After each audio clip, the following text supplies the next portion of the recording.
my research at the moment is really looking at cultural regeneration, Mhm. and specifically what happens to communities that live within cultural regeneration zones.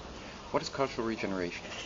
So, if I had the answer to that, I'd be making millions as a consultant. But I think Mhm. at the moment, I think it's where there's a regeneration strategy, a strategy for redeveloping an area that's been going through a period of decline, which uses culture as its resource. Mhm. So where it draws on either cultural heritage or creative production, cultural tourism, but where the resources that drive the regeneration are essentially cultural and Mhm. intangible. And can you give an example for this? Well, some research I'm doing at the moment, I'm presenting on tomorrow, is about Folkestone, which is a seaside town in southeast England, a bit further down the coast from here.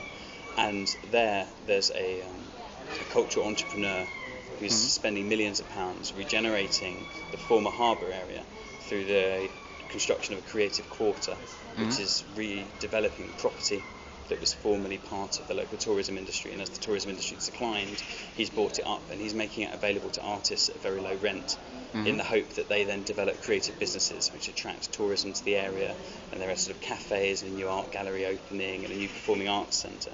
And the idea of this is this pulls tourism into the area, but it also brings people to come and live in the area and attracts people to come and live in what was quite a run-down area, and these things together sort of contribute to the regeneration of the town.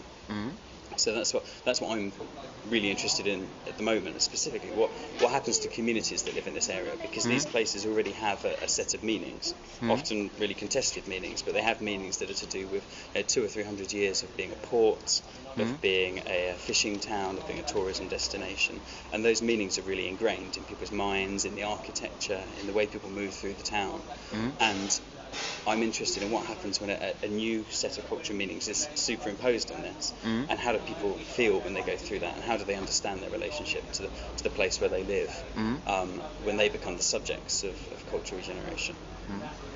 Okay, thank you. Yeah. And if you could tell me what fascinates you about your research, or how did you come to work in this area? I suppose I've worked in regeneration. Outside of universities, I've worked in regeneration. I've also been involved in arts and cultural projects for about the last 10 years. I've managed a cultural organisation, and so I really wanted to find out what happens when these two things come together.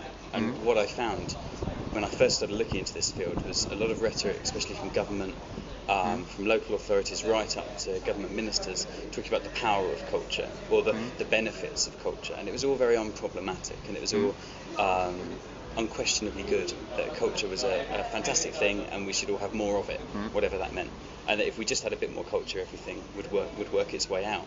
And I think it was very obvious when working in a number of quite deprived communities in the southeast of England that actually the sort of culture that existed at a street level and the sort of culture that had always been in these places was not the same sort of thing that government was talking about. Government was usually talking about art galleries and the nighttime economy and cafe culture and trying to make rundown towns a bit more European, a bit more sexy.